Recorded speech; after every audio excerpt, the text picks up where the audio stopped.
여러분 안녕하세요. 도시읽기 유튜버 이준입니다. 바티칸 계속해서 소개해드리고 있는데요. 길었던 베드로 성당 공사 얘기 드디어 오늘 마지막 완공입니다. 베드로 성당의 완성에는 물론 많은 사람들이 다 같이 노력한 거지만 미켈란젤로의 역할이 매우 컸는데요. 말씀드렸듯이 미켈란젤로는 천장화를 그리고 20년이 지나서 최후의 심판도 그렸으니까요. 그런데 어쩌면 아마도 신은 거기에 만족하지 않았던 것 같습니다. 미켈란젤로는 최후의 심판을 그릴 때 말씀드렸듯이 이미 노인이었는데요. 최후의 심판 그리고 나서도 한 20년을 더 살아요. 89세까지 살았으니까요. 그 당시를 생각해보면 굉장히 오래 장수한 셈이죠. 그래서 최후의 심판을 그리고 나서도 미켈란젤로는 예술 작업을 계속하는데요. 그럼 미켈란젤로 인생의 마지막 작품은 바로 베드로 성당이라고 할 수 있습니다. 이 공사는 수석 책임 건축가를 두고 건설 총지휘를 맡겼습니다. 그리고 이 수석 책임자로 당대의 기라성 같은 예술가들이 참여하게 됩니다.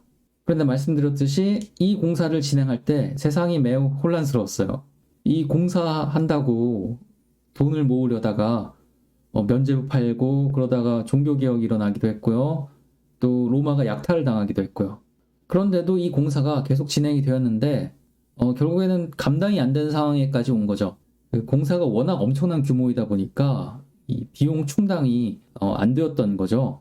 그래서 이 상황을 정리하기 위해서 르네상스 최고의 예술가가 수석 책임 건축가로 등판하게 됩니다. 흔히 말하는 르네상스 3대 천재가 있잖아요. 레오나르도 다빈치, 라파엘로, 미켈란젤로 세 사람인데요.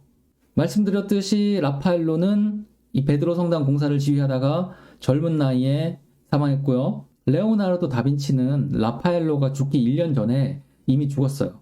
그럼 남은 사람은 미켈란젤로니까 결국 미켈란젤로가 베드로 성당 공사의 수석 책임자로 임명이 됩니다.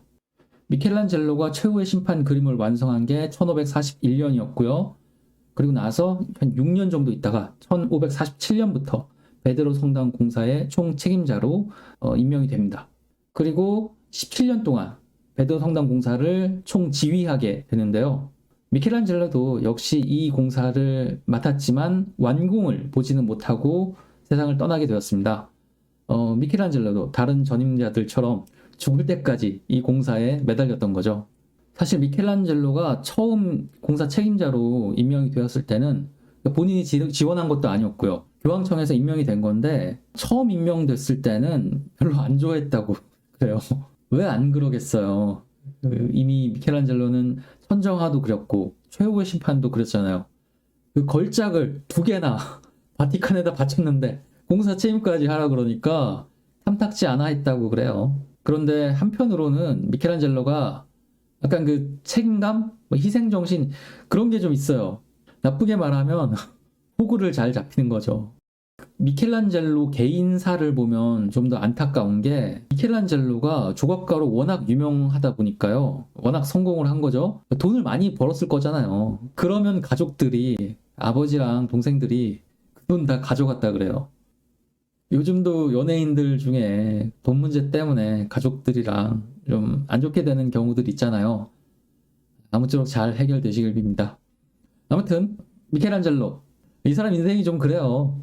그래서 이 베드로 성당 공사도 결국에는 뭐 내가 맡아야지 하고서는 아주 열심히 전력을 다했다고 합니다. 미켈란젤로가 공사 책임을 맡으면서 많은 디테일들을 가다듬었는데요. 다 말씀드리기는 시간 관계상 어려울 것 같고요. 핵심을 말씀드리자면 브라만테를 인정한 것이다 라고 말씀을 드릴 수 있을 것 같아요. 브라만테의 원래 계획으로 기본을 돌린 거죠. 브라만테, 이제 기억이 잘 안 나실 수도 있는데요. 베드로 성당 공사에 처음으로 총 지휘를 맡았던 수석 책임 건축가였죠. 미켈란젤로랑 경쟁 관계에 있어서 미켈란젤로를 골탕 먹이려고 천정화 그리게 했다 그렇게 말씀을 드렸었잖아요. 그리고 또 말씀드렸던 게 미켈란젤로와 브라만테는 서로 싫어했지만 그럼에도 불구하고 서로의 실력만큼은 인정을 했다 말씀을 드렸었죠. 그런데 브라만테가 처음 설계 기초를 만든 다음에 그 이후에 여러 건축가들이, 그러니까 후임자들이죠. 후임자들이 계속해서 브라만테의 처음 계획을 수정하게 됩니다. 당장 라파엘로도 브라만테가 그렇게 아꼈지만 라파엘로도 그 전임자였던 브라만테의 계획을 대폭 수정했었어요. 그리고 다른 사람들도 다 이름 꽤나 있는 유명한 예술가들이다 보니까 다들 자기 스타일을 집어넣고 싶어 했던 거죠. 제가 첫 번째 영상에서 이 베드로 성당 공사가 사공이 많아서 산으로 갈 뻔했다라고 말씀을 드렸는데요. 책임자들이 계속 바뀌고 하니까 공사가 좀 난잡해진 거죠. 그래서 미켈란젤로가 수석 책임 건축가로 임명이 되었을 때는 정말로 배가 산으로 갈지도 모르는 그런 상황이었어요. 그래서 미켈란젤로가 이 일을 맡았을 때는 이대로는 안 되겠다라고 판단을 내린 거죠. 그래서 그걸 다 갈아엎습니다. 물론 이건 미켈란젤로니까 할 수 있었던 거죠. 당대에 이미 최고 예술가로 인정을 받았었으니까요. 전임자들의 수정안을 다 무시할 수 있는 그런 권위가 미켈란젤로에게는 있었던 거죠. 그런데 사실 이때 잡음이 많기는 했다 그래요. 네. 미켈란젤로가 자기 전임자들의 계획을 다 뒤엎으면서 계획만 엎은 게 아니라 그 계획을 맡았던 밑에 담당자들이 있을 거잖아요. 그러니까 그 사람들 다 내쫓았거든요. 미켈란젤로가 보기에는 구조조정이 필요했던 거죠. 물론 하루아침에 쫓겨나게 된 사람들은 반발했죠. 그리고는 미켈란젤로가 나이가 들어서 노망이 났다. 자기 욕심, 사리사욕을 채우려고 이러는 거다. 이렇게 불만의 목소리, 비판의 목소리가 이렇다 그래요. 그런데 결국은 교황청에서 미켈란젤로에게 베드로 성당 공사에 관한 전권을 위임을 했고요. 또 여기에 호응해서 미켈란젤로는 그럼 나 무보수로 일하겠다. 돈 안 받아! 이러면서 자기 주장을 밀고 나갈 수 있었다고 해요. 그래서 정권을 위임받은 미켈란젤로가 어떻게 했느냐? 기본은 40년 전에 브라만테가 만들었던 그 처음 세웠던 계획으로 공사 기초를 다시 되돌린 거예요. 천장화를 그려서 미켈란젤로 골탕 먹였던 게 바로 브라만테였는데요. 그때도 잠깐 말씀드렸지만은 천장화 그리는 건 굉장히 어렵다 그래요. 종이에다가 그리는 게 아니고 벽에다 바로 그려야 되거든요. 게다가 이게 천장에다 그려야 되니까 그냥 벽도 아니고 위를 보면서, 천장이니까 위를 보면서 그려야 했던 거죠. 그러니까 일단 자세부터가 육체적으로 많이 힘들 수밖에 없대요. 그래서 미켈란젤로 체형이 아예 이 천장화 그리다가 뒤틀려졌다. 그런 얘기도 있어요. 그리고 벽화라는 게 물감이 흘러내리지 않아야 하니까 빨리 마르는 재료를 사용을 한대요. 요새는 유행이 지나갔는데 한 10년 전쯤에 마을이나 골목에 벽화 그리는 게 유행한 적 있잖아요. 근데 그건 그냥 마른 벽에다가 그림을 덧칠하는 거니까 난이도가 그렇게 높진 않은데요. 미켈란젤로가 그린 방식은 프레스코라는 기법이라서 벽면에 전체를 칠하면서 동시에 그림을 그리는 방식이에요. 그 공사할 때 미장이라고 하잖아요. 벽이나 바닥을 재료로 덮으면서 맨들맨들하게 만드는 그런 마무리 작업이죠. 프레스코 기법이라는 건 석회 가루를 가지고 미장을 하면서 동시에 그림을 그리는 방식이래요. 그래서 석회 가루가 마르기 전에 그림을 다 완성해야 하는 그런 작업이라서요. 빠르게 그림을 그려야만 하는 거죠. 시간 압박이 있는 거예요. 거기다가 석회 반죽을 쓰니까 석회 가루가 막 날리고 그래서 눈에 많이 들어갔대요. 그래서 미켈란젤로 시력도 굉장히 안 좋아졌고요. 물론 그 고생 덕분에, 브라만테의 계략 덕분에 우리는 미켈란젤로가 그린 천장화를 볼 수 있게 된 거죠. 하지만 미켈란젤로에게는 굉장히 고통스러운 일이었던 거죠. 그래서 미켈란젤로가 브라만테를 정말 싫어했을 텐데, 당연히 싫어했을 텐데, 그런데 미켈란젤로가 베드로 성당 공사를 맡아보니까 여러 전임자들이 설계를 막 바꿔놨는데, 그것들보다는 오히려 처음에 브라만테가 세워놓았던 첫 번째 계획이 가장 우수했던 거예요. 미켈란젤로가 보기에. 그래서 브라만테는 싫지만 공사를 제대로 하려면 브라만테의 원안으로 돌아가야겠다고 판단을 내린 거죠. 물론 미켈란젤로가 브라만테의 계획을 전부 다 그대로 답습한 건 아니고요. 기본 틀은 브라만테의 계획을 따르되 천재 예술가답게 여러 부분에서 보완을 많이 했다고 그래요. 그렇게 해서 결국 미켈란젤로가 성당 계획을 사실상 완성하게 됩니다. 물론 미켈란젤로가 죽은 다음에도 성당 공사는 계속 진행이 되는데요. 미켈란젤로의 계획에서 크게 변화는 없이 진행이 되었다고 해요. 사실 이거는 미켈란젤로가 안배를 해둔 거거든요. 미켈란젤로가 죽기 전에 자기가 죽고 나서 다음 후임자가 오더라도 설계를 못 바꾸게 만든 거예요. 왜냐면 자기는 막 바꿨으니까요. 그 자기 같은 사람 다시 와가지고 막 바꿀까봐 자기 같은 사람이 다시 나오지 못하도록 대비를 해둔 거죠. 그건 다른 게 아니고 이 자기 측근들을 자기 제자들 이런 사람들을 공사 감독관으로 지정을 해서 다른 후임자가 오더라도 이 감독관들이 미켈란젤로가 세운 계획을 그대로 유지할 수 있도록 만들어 놨던 거죠. 그래서 미켈란젤로의 다음 후임자들은 큰 수정사항은 뭐 시도는 있었지만 결국은 수정하진 않고 공사를 마무리 지었다고 합니다. 이제 무수한 르네상스의 천재 예술가들이 뛰어들었던 이 베드로 대성당 공사가 끝나가고 있어요. 브라만테가 시작하고 라파엘로가 만들다 죽고 그러다 이런저런 예술가들을 거쳐서 결국 미켈란젤로가 정리를 했던 이 공사는 결국은 브라만테의 구상을 미켈란젤로가 한층 완성했다라고 할 수 있을 것 같습니다. 그리고 미켈란젤로는 이제 생을 마감하게 됩니다. 89세까지 살았으니까요. 당시 기준으로 보면 지금으로 봐도 상당히 오래 살긴 했어요. 그만큼 장수하면서 많은 위대한 예술 작품들을 남겼는데요. 로마에서 베드로 대성당을 만들면서 또 동시에 다른 작업들도 같이 하면서 그렇게 미켈란젤로는 자신의 예술 여정을 마감하게 됩니다. 미켈란젤로는 결혼도 안 했어요. 거의 외톨이였고요. 명성에 비해서는 제자도 별로 없었고 친한 사람도 별로 없었다고 해요. 주로 조각 작업을 하거나 아니면 조각할 돌, 대리석 구하려고 보따리 메고 이리저리 여기저기 대리석 광산 찾아다니고 그랬다고 해요.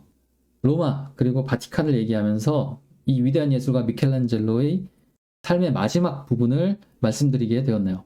그럼 이 미켈란젤로가 어떻게 데뷔를 했을까요? 어떻게 조각을 배우고 또 예술가로서의 커리어를 어떻게 시작했을까요? 그거는 궁금하지 않으세요? 그 얘기는 미켈란젤로가 수련생, 말하자면 아이돌 연습생 같이 예술가 데뷔를 준비했었던 그런 과정을 다 밟게 되거든요. 말하자면 소속사에 들어가서 미술을 배우기 시작을 했던 그런 시기가 있었던 거죠. 미켈란젤로에게도. 그 얘기는 미켈란젤로의 고향 피렌체 얘기를 할 때 말씀을 드리도록 할게요.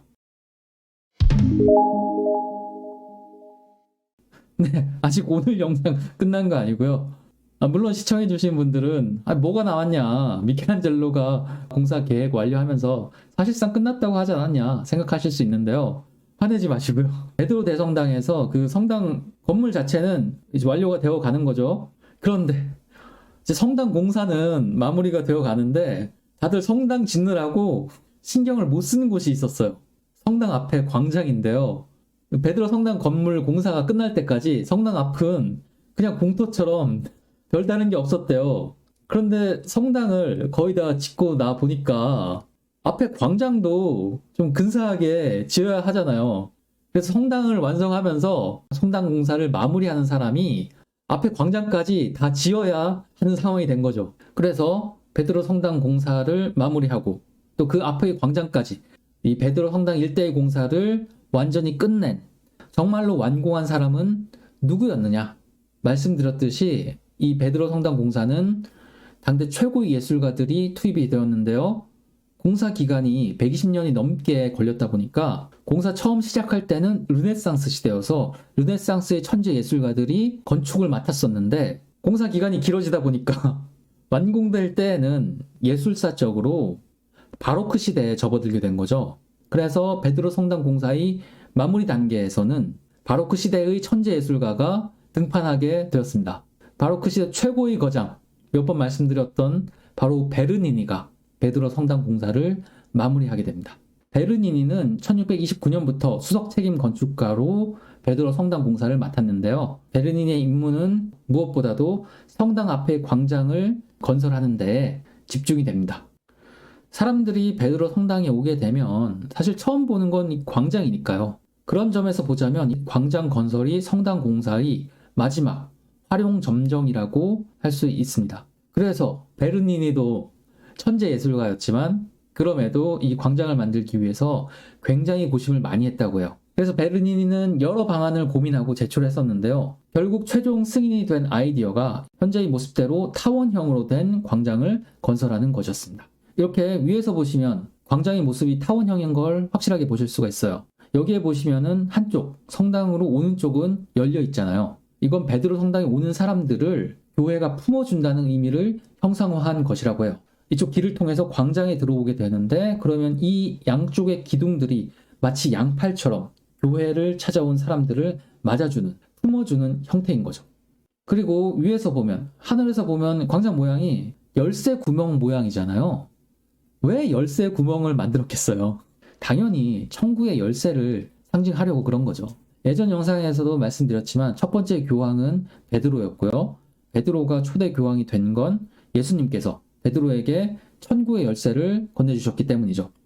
이 광장의 열쇠 구멍 모양은 바로 그 천국의 열쇠를 연상시키는 형태로 만들어진 거죠. 베드로 성당의 돔, 쿠폴라에 올라가시면 이 광장의 모습, 열쇠 구멍 형태의 모습을 이렇게 한눈에 내려다 보실 수가 있어요. 여기는 근데 올라가시기가 조금 힘들기는 해요. 엘리베이터가 있기는 한데 엘리베이터로 끝까지 가실 수는 없고요. 중간에 계단을 좀 걸으셔야 돼요. 그리고 유료거든요. 그 입장료가 있어요. 한 15,000원? 그 정도에 할 거예요. 그래서 저도 이 꼭대기는 안 갔어요. 그때 제가 돈이 없어가지고요. 못 갔는데, 근데 나중에 생각해보니까 아쉽더라고요. 그래서 부담이 안 되신다면은 이 바티칸 가셨을 때 베드로 성당 쿠폴라에도 올라가셔서 베르니니의 센스가 돋보이는 이 광장의 모습을 한번 내려다 보시기를 권해드려요. 베르니니가 광장까지 건설을 하면서 베드로 성당 공사는 마침내 완료가 되었습니다. 중간에 우여곡절이 참 많았던 긴 이야기였는데요. 베드로 성당에 가보시게 되면, 여행을 가시게 되면 그런 많은 사연들 생각하시면서 찬찬히 구경을 하시면 사뭇 특별한 느낌이 드실 거예요. 그래서 이렇게 완성된 베드로 성당과 그 옆의 바티칸 미술관에는 어떤 작품들이 전시되어 있을까요? 다음 영상에서는 홀가분한 마음으로 바티칸에서 보실 수 있는 멋진 작품들 알아보도록 하겠습니다. 시청해주신 분들 감사합니다. 다음 영상에서 뵐게요. 안녕.